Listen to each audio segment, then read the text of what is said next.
मेरे को ऐसे लगता है कि अगर सारा दिन आप नॉन इशू को इशू बनाएं, और बड़ा कारण मैं समझता हूँ मेरा वो टारगेट बनाने की कोशिश करते हैं, क्योंकि वो कहीं ना कहीं उनको महसूस होता है कि उनको जो छुपे कारनामे थे, जो उनका शेडी पास्ट था, उसको अगर किसी ने उजागर करा है विधानसभा के अंदर या विधानसभा के बाहर, तो वो मैंने करा। क्योंकि उनके अगर आप मिस्टर बाजवा का पिछोकड़ देखें तो मैं नहीं, कैप्टन अमरिंदर ने भी उनके बारे सोनिया गांधी को चिट्ठी लिख के उनके जो कारनामे रहे हैं, जिनके बारे शायद जिक्र करना भी मुश्किल है, उसके बारे लिख के भेजा कि आपने ऐसे आदमी को प्रधान बनाया। आपने नॉन इशू की बात की, लेकिन एक ऐसा इशू है जिसको लेकर कि वो अकाल तक आपके खिलाफ शिकायत लेकर गए। तो आपको लगता है कि एक ऐसा इशू, नॉन इशू, जिसको आप कह रहे हैं कि वो उसको बड़ा मुद्दा बना रहे हैं? देखो, बाजवा साहब की आपको समझनी पड़ेगी what is his local standing. Parliament की इलेक्शन लड़े, 1,36,000 वोट से वो पार्लियामेंट की इलेक्शन वो हारे। अपनी असेंबली कॉन्स्टिट्यूएंसी जो उनकी वाइफ रिप्रेजेंट कर रही हैं, उधर से वो इलेक्शन हारे। ये सारे मुद्दे उन्होंने उधर मुद्दे बनाने की कोशिश करी थी, मगर लोगों ने क्या फतवा दिया, फिर उसने एक स्टेप आगे गए। कहते आप आज अगर मेरे में इन्वेस्ट करोगे, आप आने वाले मुख्यमंत्री में इन्वेस्ट करें। तो लोगों ने ये भी साफ संकेत दे दिया कि हम आपके जैसा ना तो एमपी जाते ना मुख्यमंत्री जाते। अगर वो बात लोगों को अच्छी लगती तो फिर बाजवा साहब को एमपी बनना चाहिए था, क्योंकि लोगों को विश्वास पैदा होता कि हाँ आज का एमपी और कल का मुख्यमंत्री। मगर लोगों ने वो दोनों बातों को रिजेक्ट करा। अब अपनी रिजेक्शन को बाहर कौन बात करता है, तो वो सब इशू को साइड स्टेप करना होता है। जब लोगों को थोड़ा कंफ्यूज करना होता है, को नॉन इशू को इशू बनाना, ये बाजवा साहब की काबिलियत रही है। और मैं समझता हूँ before he asked me questions, वो कैप्टन अमरिंदर सिंह की सरकार में वो मंत्री थे। कैप्टन अमरिंदर सिंह इतने साल पीपीसीसी के प्रेसिडेंट रहे, उन्होंने उनके शेडी पास्ट के बारे बहुत चीजें बोली, उसका जवाब दे दें। मजीठिया जी, कांग्रेस 2017 को लेकर देखिए, उनके पास बड़े नेता हैं, कैप्टन अमरिंदर सिंह है, प्रताप सिंह बाजवा जी है। आपको क्या लगता है कि उनमें से, दोनों में से आपके लिए बड़ी चुनौती कौन सी है? देखो, आज कांग्रेस अपने आप में आपस में चुनौती बन के रह गई। दिल्ली में भी आप हाल देखें, जो नेशनल पार्टी थी उसका आज गिनती लीडर ऑफ अपोजिशन की कुर्सी नहीं उनको मिल सकी। उसका बड़ा कारण है कि लोग आज कांग्रेस पार्टी में, हिंदुस्तान में विश्वास गवा बैठे। अब मैं किसी के बारे टिप्पणी करूं वो बात ठीक नहीं लगती, मगर आप उनकी हालत देख लें कैसी है कि यहाँ पे जो पीपीसीसी प्रेसिडेंट है सरदार प्रताप सिंह बाजवा, उसके बारे कोई ऑपोजिशन पार्टी कुछ कहे उनके, तो मैं समझ सकता हूँ। उनके अपने कांग्रेसी बोल रहे हैं बाजवा भगाओ कांग्रेस बचाओ। उनके अपने लीडर उनको पीपीसीसी के प्रेसिडेंट को एड्रेस करते हैं कि इससे फुलिश आदमी कोई नहीं। ये तो आपको लगता है कि कांग्रेस कोई चुनौती? मैं आपको बता रहा हूँ, ये उनकी टिप्पणी की बता रहा हूँ। जो ऑब्जर्वर दिल्ली से लगता है, वो आके बार बार इधर कहता है कि नहीं, उसको बार बार लोगों को याद कराना चाहिए कि ये आके कहता है यही हमारा लीडर है, ये पुलिस नहीं है। तो जब ऐसे हालात पार्टी के अंदर बने हुए, तो आप समझ लो वो चुनौती है कि नहीं है, तो आप मेरे से बेहतर समझते हैं। कैप्टन अमरिंदर सिंह, ऐसा लगता है कि आप के साथ दिख रहे हैं, जो पीछे कुछ दिनों में जो उनके बयान आए, उसमें उन्होंने कहा कि जो आपके खिलाफ जो आरोप है, उनकी जो जांच है वो सीबीआई नहीं बल्कि यहाँ की एजेंसीज करें। तो क्यों आपका कोई मतलब उनसे बातचीत और कोई तालमेल ऐसा? देखो, हमारा तालमेल तो लोगों को स्पष्ट है कैसा है कैसा नहीं है। 2007 में हम उनके साथ ओपनली लड़ाई लड़े हैं। 2012 भी उनके खिलाफ अगर कोई सबसे ज्यादा कोई बोला है तो अकाली दल में शायद मैं बोला हूँ। इसीलिए मैं नहीं समझता कि उन्होंने कहीं ना कहीं मेरे प्रति पॉलिटिकली कोई दर्द रखते होंगे। उनकी अपनी सोच है। He has always had a very independent mind, क्योंकि उनका अपना एक एक्सपीरियंस है। लेकिन इसमें तो ये लग रहा है कि वो आपके साथ दिख रहे हैं, वो कह रहे हैं कि सीबीआई इंक्वायरी नहीं चाहिए, बल्कि जो यहाँ स्थानीय पुलिस है वो इसकी इन्वेस्टिगेशन करे। आई गेस उन्होंने सिर्फ मेरिट पे बात करी थी, बिकॉज सुप्रीम कोर्ट के बारे, सीबीआई के बारे सुप्रीम कोर्ट की कई टिप्पणी आई हैं, लोगों के मन में भी अब लेटेस्ट ये 2G का मामले के बारे में भी टिप्पणी आई है। सो उनका रोल कितना साफ रहा है नहीं रहा है, they have always been under a question mark.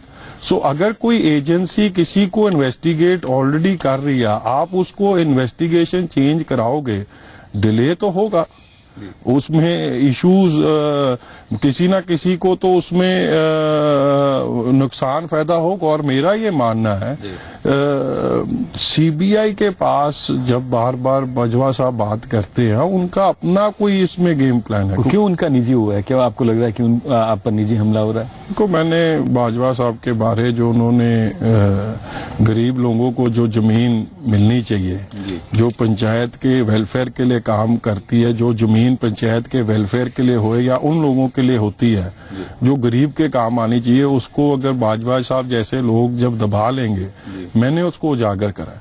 तो कहीं ना कहीं बाजवा साहब को एक बड़ा ग्रज है कि किसी ने आज तक मेरे खिलाफ आवाज नहीं उठाई, ये क्यों उठा रहा है? और उन ग्रज कर सकते हैं, मैंने सही बात करी, मैंने जो सही समझा उसको मैंने करा, और मैं आगे भी करते रहूंगा, किसी को अच्छा लगे ना लगे ये उनकी मर्जी। मजीठिया जी से बातचीत जारी रहेगी। यहाँ हमको लेना होगा एक छोटा सा ब्रेक के बाद जल्द हाजिर होते हैं।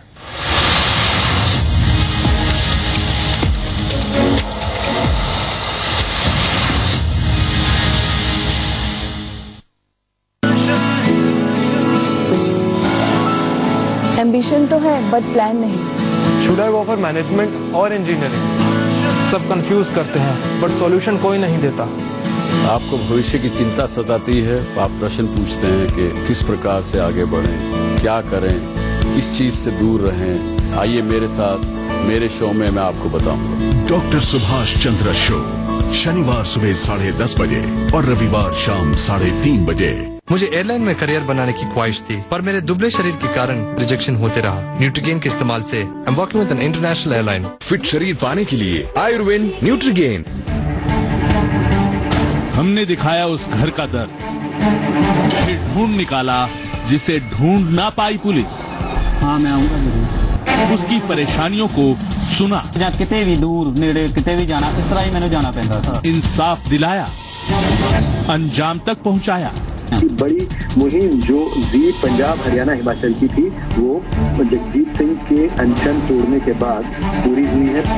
हम मुद्दे उठाते ही नहीं, उसे अंजाम तक भी पहुंचाते हैं।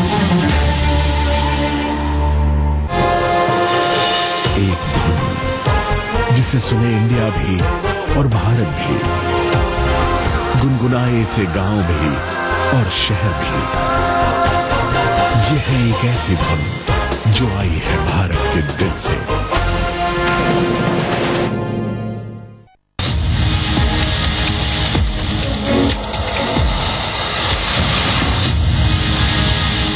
ब्रेक के बाद आपका स्वागत है। हम बात कर रहे हैं विक्रम सिंह मजीठिया जी से। मजीठिया जी, दूसरा, अगर प्रधानमंत्री नरेंद्र मोदी की बात की जाए तो अभी तक का जो उनका कामकाज रहा है, युवा नेता के तौर पर आपका क्या मान रहा है कि कैसा काम कर रहे हैं? को मैं बहुत अर्ली स्टेजेस हैं किसी भी गवर्नमेंट को जज करने की, मगर मैं ये कह सकता हूं कि उनकी इंटेंशंस ये जरूर नहीं है to bring in a positive change, a positive policy change. अभी तक किसी भी सरकार के बारे जिसको 4 महीने भी नहीं हुए उसके बारे टिप्पणी करना मैं नहीं समझता कि कोई बहुत अच्छी बात होगी या ये बड़ी रिस्पॉन्सिबल बात होगी। But intentions are good, intentions are clear. अगर वो इकोनॉमी को, जो कांग्रेस इकोनॉमी को शैम्बल्स में छोड़ के गई है, जो ग्रोथ 8% की थी आज 4.5 पे छोड़ के गई थी, अगर उसको रिवाइव करने में कामयाब रहते हैं, लोगों को, नौजवान को नौकरी दिलाने में कामयाब रहते हैं, भारत के प्रति बाहर के देश क्या समझते उसकी सोच को बदलने में कामयाब रहते हैं, तो आगे जो हिस्ट्री विल जज हिम। तो आपको लगता है कि वक्त देना चाहिए उनको? और दूसरा, क्या आपको लगता है जो युवाओं से और जो लोगों से जो उनको उम्मीदें हैं वो उनको पूरा कर पाएंगे? देखो 5 साल का मैंडेट मिलता है जब हम नई सरकार बनती है। आज 4 महीने के बाद किसी की परफॉर्मेंस जज करने लग जाए, I think it will be very wrong और सही जजमेंट भी नहीं कह सकते। अभी तक जो उन्होंने काम किया है, अभी तक जो उनकी तरफ से ऐलान किए गए हैं, जो अगर पॉलिसीज को लेकर हो, देश को लेकर हो, तो आपको उस पर क्या लगता है कि वो सही दिशा में जा रहे हैं, आगे सही दिशा में आगे बढ़ रहे हैं? बड़ा अर्ली स्टेज है अभी, सोच अच्छी है, दिशा ठीक है, रिजल्ट अभी कह देना कि उसके क्या रिजल्ट हैं वो 4 महीने में it will be very very unfair to the government. दूसरा मजीठिया जी, अगर बात करें अकाली दल सरकार की बात करें तो यहाँ पर काफी ये कहा जाए कि लोगों में एक ऐसा इस तरह का परसेप्शन बनता जा रहा है कि भ्रष्टाचार के खिलाफ जो है वो सख्त कदम नहीं उठाए जा रहे हैं और सरकार में भ्रष्टाचार को लेकर सवाल उठते हैं आपकी सरकार पर। ये बड़ा आपने ना जेनेरिक सा बात कर दी है। किस पे उठे हैं? अभी तक 7-8 साल हो गए हैं, किस पे ये आरोप आया है, किस नेता पर या किस अधिकारी पर? देखो करप्शन आज आप हिंदुस्तान में कहो तो कोई ऐसा सूबा नहीं जहाँ पे नहीं है। मगर जब भी कोई करप्शन परसेप्शन ऐसा है कि मैं उसी बात पे आ रहा हूँ, जब भी कोई करप्शन का केस सामने आया है उसको लॉजिकल कंक्लूजन तक ले आया गया।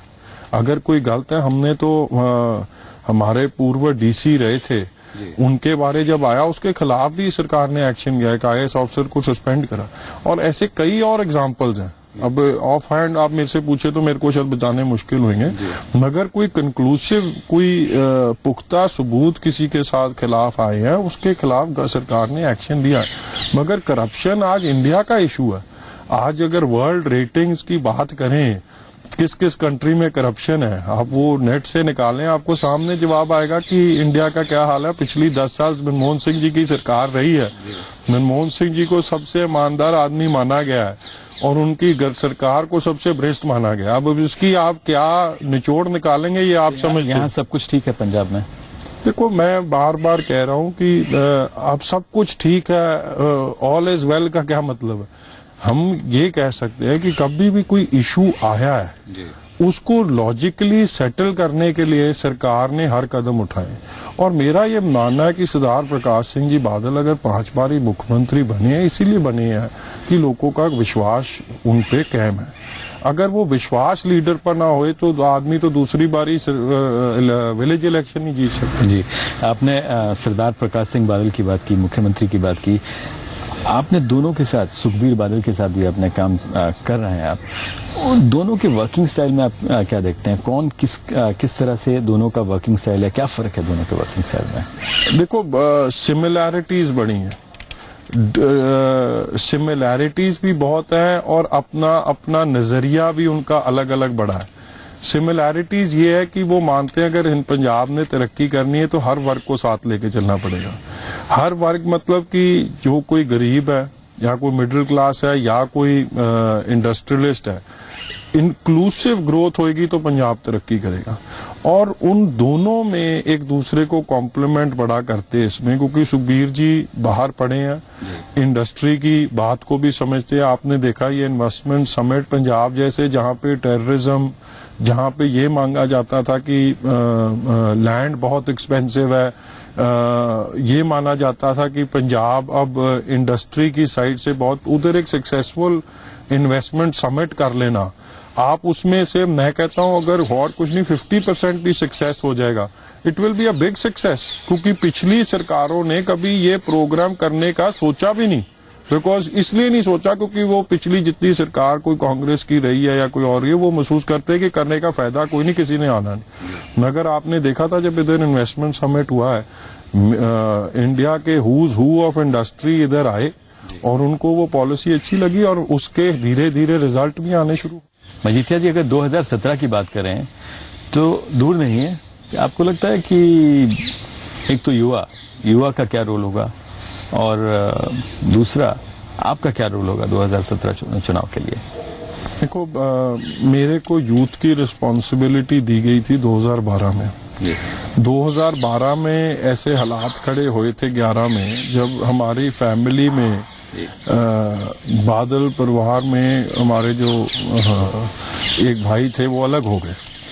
उधर तब भी बड़ी चर्चा चली कि जी बादल परिवार पहली बारी टूटा है, अब ये टूट गया, अब इसका खत्म है, आगे कोई बात नहीं बनी। मगर ये नहीं रियलाइज करा कि श्रोमणी अकाली दल एक बड़ी मजबूत एक पार्टी है, एक ऑर्गेनाइजेशन है, बड़ी पुरानी पार्टी है, आज हिंदुस्तान की सेकंड ओल्डेस्ट पार्टी है। उसका काडर, उसकी बिलीफ बड़ी स्ट्रांग है। उस वक्त मेरे को युवा की जिम्मेवारी दी गई थी और हमने सक्सेसफुली मैंने सरकार का काम छोड़ के पार्टी के काम को लिया और हमारे सक्सेसफुली जितने भी युवा कैंडिडेटों को इलेक्शन लड़ाए थे वो सब जीत गए और जीत के भी बड़े काबिल तगड़े लोगों के खिलाफ वो जीत के आए थे। लोगों ने रिस्पॉन्ड करा। जबकि आप कहते हैं कि अकाली दल एक मजबूत पार्टी है, स्ट्रांग पार्टी है, बेसिस है, लेकिन ये भी आरोप लगाता रहा है विपक्ष की it's all in family, family ही पूरा मैनेज करती है, बस परिवार में ही सब कुछ है। देखो एक्चुअली इसको भी समझना होगा कि इलेक्शन जब हुई है हमारी फैमिली अब आके किसी ना किसी लेवल पे एक दूसरे के साथ रिलेशनशिप बने है। नहीं तो मेरी फैमिली की हिस्ट्री अगर आप पॉलिटिकल हिस्ट्री ले लें तो महाराजा रंजीत सिंह के समय से चली आ रही है और सक्सेसफुली हम इलेक्शन कंटेस्ट करते आ रहे हैं। मैं भी जब इस बारी 2012 में जीता हूँ, पंजाब विधानसभा में सेकंड हाईएस्ट मार्जिन के साथ जीता हूँ।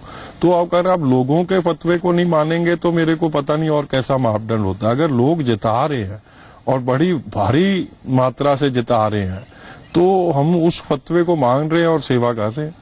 अब ये फैमिली या ऑपोजिशन का चार्ज रहेगा, वो हमेशा रहेगा, मगर इलेक्शन में वोट तो लोग डालते हैं, हम तो डालते नहीं है। मजीठिया जी, हाँ, हमको एक छोटा सा ब्रेक लेना होगा। ब्रेक के बाद हम जल्द हाजिर होते हैं।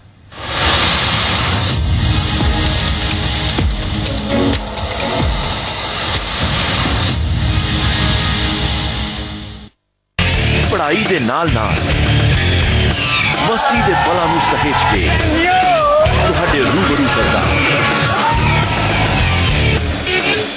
जोश भरिया एक खास प्रोग्राम कैंपस रिपोर्टर हर शनिवार शाम 4 बजे। गुल्ली डंडे जैसे खरपतवारों ने तो मेरी सारी फसल बर्बाद कर दी है। समझदार बनो, कैमिनोवा का रक्षक प्लस अपनाओ। रक्षक प्लस का 20 ग्राम का पाउच 1 लीटर पानी में घोलो, स्प्रे टैंक को आधा साफ पानी से भर लो और घोल को उसमें मिलाओ। फिर टैंक को साफ पानी से पूरा भर लो और घोल को अच्छी तरह मिलाओ और फिर छिड़को। रक्षक प्लस का वार, गुल्ली डंडा हो गया लाचार। करके दिल से दिल अटैच किया रे, कभी छोड़ दिया दिल, कभी कैच किया रे। रह चुके हैं अपने कॉलेज पे। ओके, तो कहीं ना कहीं मैं उनका ड्रीम जी रहा हूँ। तू घंटी बिग बैन दी पूरा लंदन ठुमकदा। जिन्हां ने महफिलां नूं सुनना है ਉਹ ਅੱਜ ਵੀ ਉਹਨਾਂ ਦਾ ਟੇਸਟ ਉਦਾਂ ਦਾ ਹੈ। ਤੇਰੇ ਪਿੱਛੇ ਮੈਂ ਗੱਡੀ ਝਾੜ ਦੂੰਗੀ ਸੇ सुरीले सुर ਅਤੇ ਮਿੱਠੀਆਂ ਗੱਲਾਂ ਨਾਲ ਸੱਜੀ ਇੱਕ महफिल जी म्यूजिक कैफे हर शनिवार शाम 4:30 बजे।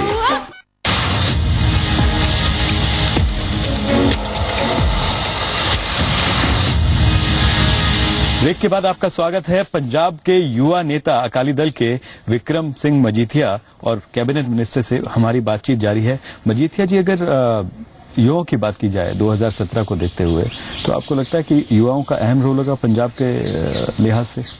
वो 60% आबादी युवा की मानी जाती है। हर इलेक्शन में हिंदुस्तान के आने वाले समय में युवा का रोल बढ़ता जा रहा है। तो पंजाब क्या हिंदुस्तान का कोई सूबा, उसमें रोल युवा का बहुत अहम। अगर आपकी ही मिनिस्ट्री की बात की जाए तो रेवेन्यू मिनिस्टर में अक्सर जो है मिनिस्ट्री में ये आरोप लगाते हैं, पटवारी हो या फिर तहसीलदार हो, रिश्वत लेने का अक्सर जो है आरोप लगते हैं। तो आपको लगता है कुछ ना कुछ यहाँ पर किया जाना जरूरी है ताकि जो आम आदमी है, आम जनता है, उसको सहूलियत हो? क्या आप इस पे काम कर रहे हैं? को मैं ये बड़े कन्विंसिंगली कह सकता हूँ, इसको डिनाई करना बिल्कुल गलत बात होगा। रेवेन्यू डिपार्टमेंट में इनहेरेंटली या 2-4 ऐसे डिपार्टमेंट है हर सरकार में जिनकी लोगों के साथ इंटरैक्शन बहुत रहती है और उस इंटरैक्शन के करके कंप्लेंट्स भी बहुत ज्यादा रहती हैं। मगर हमारे पास जब भी कोई कंप्लेंट आई है, मेरे को लगता है जितने तहसीलदार और नायब तहसीलदार के खिलाफ ये 2012 से लेके अभी तक एक्शन हुआ है, शायद ही कभी कभी हुआ है जहां पे इतने सस्पेंड बड़े तादाद में करे गए। वो इसीलिए करे गए कि लोगों को इनकरेज करा गया कि अगर आपके साथ कोई गलत हुआ मेरे को आके बताओ, we will take strict action. जहां हमने वो काम करा है, अब हम एक नया काम कर रहे हैं दैट हमने 20 सब रजिस्ट्रार्स की डेडिकेटेड पोस्ट बनाई है। गवर्नमेंट से कैबिनेट ने उससे अप्रूवल ली और मेरी वो कोशिश होगी कि जो रिस्पेक्टेड लोग हैं, जैसे जिसमें किसी ने फौज पे सेवा करी है या आर्मी नेवी में रहा है या एयरफोर्स में रहा है या वो मे बी रिटायर्ड जज है जो आज की समय में सेवा करना चाहते हैं, लोगों को भला करना चाहते हैं। देर बड़े लोग हैं जिन्होंने कामयाबी हासिल शोहरत करी अपनी जिंदगी में और आज वो देश सेवा में अपना टाइम लगाना चाहते, तो हम उनको ये प्रपोजल बना रहे हैं at a very initial stage. जब ऐसे लोगों को जिनको संसार में अच्छा माना जाता है, जिनकी अच्छी देन मानी जाती है, अबव बोर्ड माना जाता है, उनका एक पारदर्शी तरीका बना के वेरी ट्रांसपेरेंट मैकेनिज्म से उनको लिया जाए और उनको ये जिम्मेवारी दी जाए कि आप ये रजिस्ट्री का काम शुरू करें। जहाँ पे एक वो शुरू करा है, साथ में हम बड़ी तेजी से काम कर रहे हैं ऑन कंप्यूटराइजेशन, क्योंकि मेरा मानना है कि जब तक कंप्यूटराइजेशन, जैसे आप पासपोर्ट ऑफिस जाते थे उधर भी यही कंप्लेंट रहती थी, पासपोर्ट ऑफिस को कंप्यूटराइज करता कि आपके ये कागज पूरे होने चाहिए, आप इंटरव्यू का टाइम मांगे, आप इंटरव्यू पे वो कागज पूरे करके आए, आपको 10 मिनट में वो सारी कार्रवाई होके आप वहां से बाहर निकल गए और उसको आउटसोर्स करा गया। TCS आज उसको वो काम कर रही है, टाटा कंसल्टेंसी सर्विस। हमने भी एक वैसा ही प्रोजेक्ट तैयार करा है जिसको सिंगल बेड के कारण हमको रिजेक्ट करना करा, उसकी अब रीटेंडरिंग दोबारा चल रही है। मेरी on that same passport model ये कोशिश रहेगी कि उसी पासपोर्ट मॉडल के बेसिस पे हमारे सब रजिस्ट्रार ऑफिस चले, जिसके साथ ऑटोमेटिकली करप्शन में गिरावट आएगी। तीसरा काम हमने जो करा है, हर डीसी को ये जिम्मेवारी दी है कि उसने random checking of each registered document करना है, जिसने उसमें बायर और सेलर को फोन करते हैं। जब वो फोन करते हैं उससे भी एक फीडबैक आता है। हम एक कॉल सेंटर अगले 10 दिन में शुरू कर रहे हैं, वह रेवेन्यू रिलेटेड कंप्लेंट्स आप दे सकते हैं and we will be very prompt and strict action. So ये सिस्टम एक दिन का नहीं, ये सिस्टम पिछले आजादी के समय से अब तक मैं कह सकता हूँ ये सिस्टम बिगड़ता गया, मगर इसको बैक ऑन ट्रैक लगाने के लिए it's not a one day process. तो आप ओवरहॉलिंग कर रहे हैं। दूसरा ये सोलर मिनिस्ट्री भी आपके पास है। हाँ जी। कितने मेगावाट बिजली इसके सोलर प्लांट्स जो है लगाए गए हैं और what's the future of solar energy in Punjab? I think solar has the brightest future. It's clean energy, it's pure energy और बड़ी बात यह है कि ये इसके लिए कोयले की जरूरत नहीं है, कोई रॉ मटेरियल की। इसके लिए एक ही चीज की जरूरत है, सन। और सन इतना अवेलेबल है हमारे हिंदुस्तान में कि अगर इसका पोटेंशियल सही तरीके से रियलाइज करा जाए, क्योंकि पहले कर नहीं रहे थे क्योंकि सोलर बहुत महंगी थी। अब ये हालात हो रही है कि कोयले की बढ़ती प्राइस से मेरा ये मानना है कि अगले 10 साल में शायद कोयले की बिजली महंगी पड़ेगी, सोलर की सस्ती पड़ेगी। उस चीज को ध्यान में रखते हुए जब मैं मिनिस्टर बना था 9 मेगावाट थे सिर्फ पंजाब में सोलर के। बाय फरवरी 2015 हमारे पास 235 मेगावाट सोलर के हो जाएंगे। सो 9 से 235 कितने परसेंट जम है आप मान सकते। दूसरा, आम जनता, आम लोग ये जानना चाहते हैं कि जब विक्रम सिंह मजीठिया के पास अपने लिए वक्त होता है तो उस वक्त में क्या करते हैं? देखो, वक्त होता बहुत कम है, क्योंकि मेरे को तो किसी ना किसी एक्टिविटी में गवर्नमेंट की या पार्टी की मैं लगा रहता हूँ, और जब थोड़ा बहुत कोई फ्री टाइम होता है तो कांग्रेस मेरे पीछे पड़ी होती है। सो उस टाइम के बाद जितना टाइम निकलता है, स्वाभाविक है, my kids are very young, they are 3 and a year old, so जितना टाइम होता है उनके साथ लगा ले। तो परिवार नाराज नहीं रहता आपका कि आप वक्त नहीं दे पाते हैं? हर पॉलिटिशियन का परिवार उसके साथ नाराज रहता है। मैं समझता हूँ मैं अकेला ही वो इंसान नहीं, वही मेरे को फिर महसूस होता है कि ये जिसने पॉलिटिक्स में आना हो ना ही शादीशुदा हो तो बेहतर है, क्योंकि फिर डेडिकेशन लेवल्स ज्यादा हो सकते हैं। क्या मजीठिया जी को फिल्में देखने का शौक है या फिर कोई स्पोर्ट्स या कोई गेम देखने या खेलने का शौक है? फिल्म देखने का शौक तो है, मगर वो शौक कभी पूरा नहीं होता। कल ही बल्कि मैं पूरा करके हटा हूँ। कौन सी मूवी? चार साहिबजादे जो आई है, जो मैं कह सकता हूँ कि बहुत ही बढ़िया डिपिक्शन है। मेरे को ये महसूस हो रहा था कि मेरे बच्चे शायद थोड़े बड़े होते तो मैं उनको दिखाता कि गुरु साहिब उन्होंने हक सच के वास्ते कितनी तगड़ी लड़ाई लड़ी है। So movies that have a meaning, movies that bring about a positive development in a human being, उसको मैं देख के ज्यादा खुश रहता हूँ, क्योंकि मैं समझता हूँ कि कोई भी ऐसा काम जिसमें कुछ सीखने को मिल जाए, जिससे अपनी जीवन में कोई सुधार आ सके, वैसी चीज को पढ़ना देखना was always beneficial। Majithia ji media से बात करने के लिए बहुत बहुत धन्यवाद। ये थे अकाली दल के युवा नेता विक्रम सिंह मजीठिया और कैबिनेट मंत्री भी जो पंजाब सरकार में है। अगली बार हम एक और शख्सियत के साथ हाजिर होंगे, तब तक के लिए नमस्कार।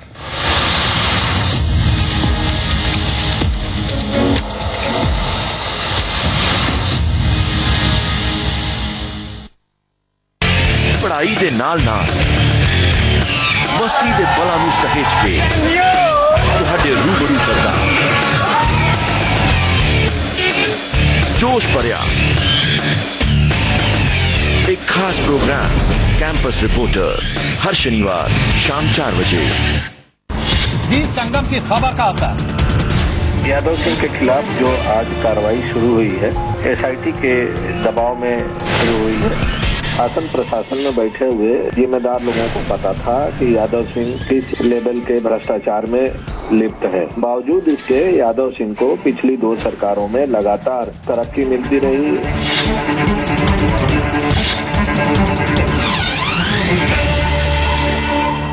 अखियां दे अथरू तेरा नाम लेंदे आ, छड़ के ना जाई सुन वार वार कहंदे आ।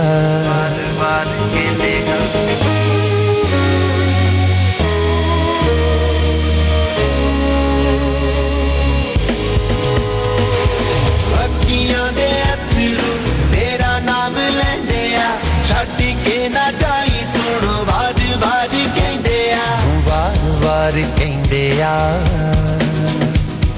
कमले जनन तो में बेवफाली वेंदे आ,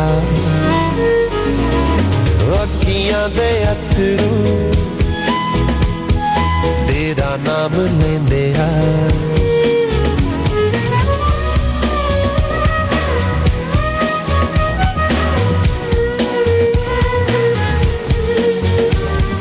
ए भी नाल ले जांदी जेड़े सारेंदे आ, अखियां दे अथरू तेरा नाम लेंदे आ, छड़ के ना जाई सुन वार वार कहंदे आ।